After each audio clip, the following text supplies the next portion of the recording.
Dear students, English લિટરેચરમાં કાવ્યો, નિબંધો, વાર્તા, અલગ અલગ સાહિત્યના સ્વરૂપ એ વિશેની આપણે ચર્ચા કરવાના છીએ. આજે સૌથી પહેલાં આપણે એક કાવ્યથી શરૂઆત કરીએ છીએ.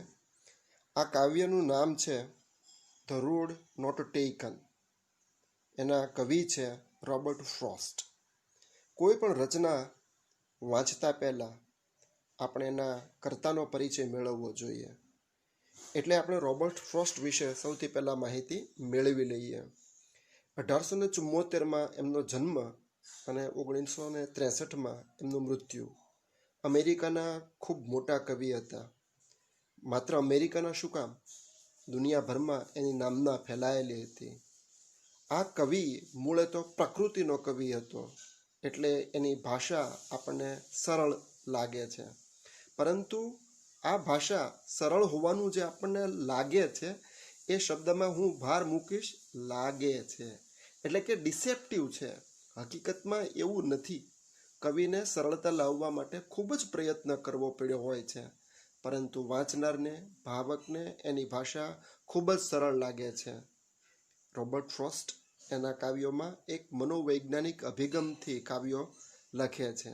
એટલે કે મનમાં જે કંઈ ચાલતી વસ્તુ છે એને બાહ્ય વસ્તુ સાથે સાંકળીને એ કાવ્યો રચે છે. એના કાવ્યની શૈલી પ્રતિકાત્મક એટલે કે સિમ્બોલિક બની રહે છે. ઇમેજિનેટિવ કેટલીક વસ્તુઓ આવે છે, કાલ્પનિક, પરંતુ એનો નાતો સીધો એ રિયલ લાઈફ સિચ્યુએશન્સ એટલે કે વાસ્તવિક જીવન સાથે હોય છે.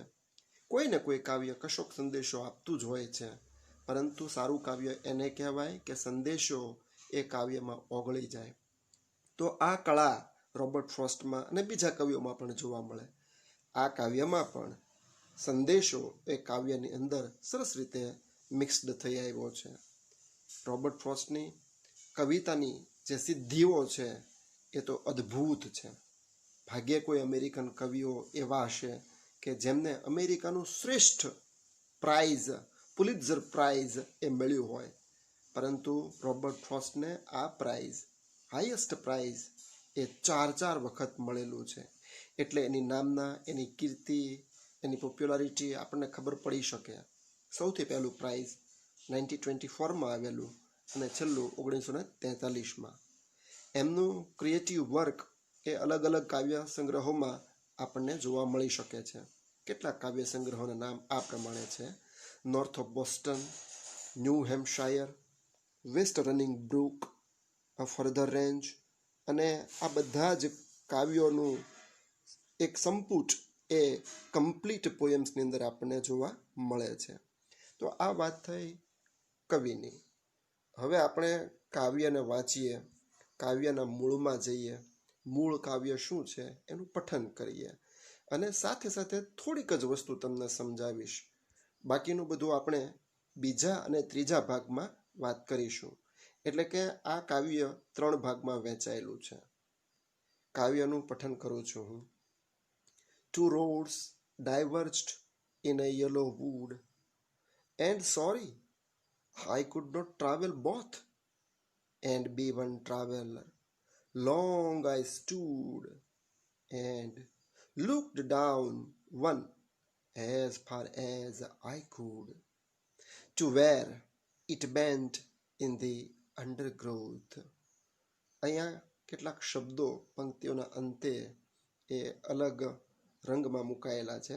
આપણે એની ચર્ચા પછી કરીએ. આ પહેલો સ્ટાન્જા હતો. હવે બીજો સ્ટાન્જા આપણે વાંચીએ. Then took the other as just as fair, and having perhaps the better claim, because it was grassy and wanted wear, though as for that the passing there had worn them really about the same. આપણે rhyme સ્કીમની વાત કરીએ. પહેલા સ્ટાન્જામાં અને બીજા સ્ટાન્જામાં તમે જોઈ શકશો કે પંક્તિઓને અંતે આવેલા કેટલાક શબ્દો એનો રંગ જુદો છે, એટલે કે જુદા પાડ્યા છે મેં. એટલે પહેલી લાઈનનો અંત વુડ એ શબ્દથી છે. ધારો કે આપણે એને એ લાઈન કહીએ. બીજી પંક્તિનો અંત બોથ એટલે વુડ કરતાં એનો અંત જુદો છે એટલે આપણે એને બી લાઈન આપીએ. પરંતુ ત્રીજી અને ચોથી પંક્તિ એ પહેલી પંક્તિના અંત સાથે મળતી આવે એટલે કે વુડ, સ્ટૂડ અને કુડ એમ થાય. તો એવી લાઈનને આપણે એ લાઈન કહ્યું છે. બીજી લાઈનને પાંચમી લાઈન સાથે સિમિલારિટી છે, સંબંધ છે, સરખી મળતી આવે છે એટલે કે બોથ અને અંડરગ્રોથ એવું લાગે છે. એટલે આમ તમે જુઓ કે પહેલી, ત્રીજી અને ચોથી પંક્તિઓ સરખી છે, અંત બીજી અને પાંચમી પંક્તિનો અંત સરખો છે. એટલે આપણે પહેલી લાઈનને એ, બીજી લાઈનને બી, ત્રીજી લાઈન પહેલી લાઈનને મળતી છે એટલે એ.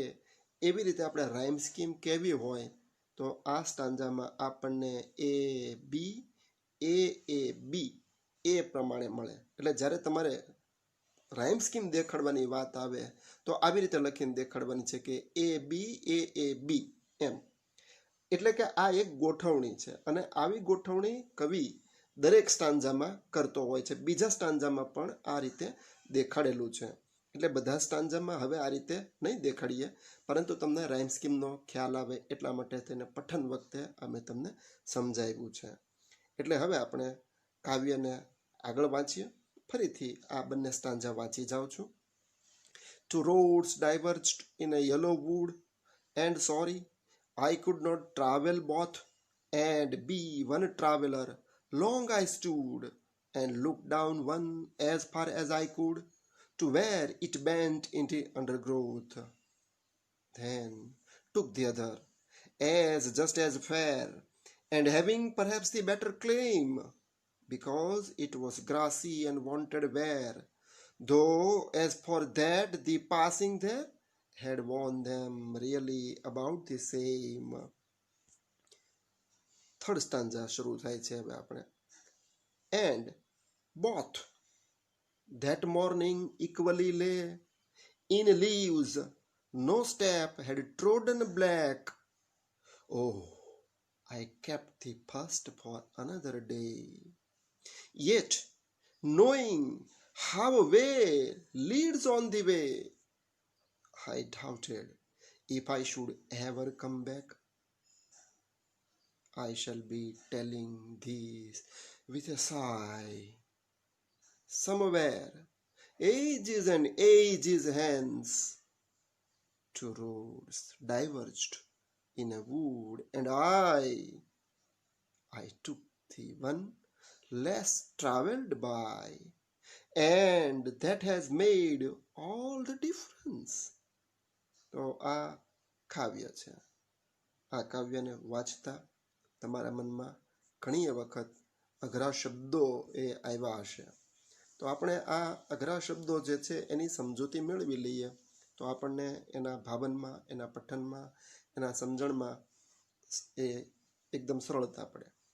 દાખલા તરીકે એક શબ્દ આવ્યો છે ટુ રોડ્સ ડાયવર્જ્ડ. ડાયવર્જ એટલે ગોઈંગ ઇન ડિફરન્ટ ડિરેક્શન, બે ફાટા પડવા, અલગ વિભાગમાં વહેંચાઈ જવું. વુડ શબ્દ છે. સામાન્ય રીતે વુડ એટલે તમે લાકડું એવું સમજો છો, પરંતુ વુડનો અર્થ ફોરેસ્ટ એમ પણ થાય છે. બેન્ટ એટલે કે ટર્ન, વળવું.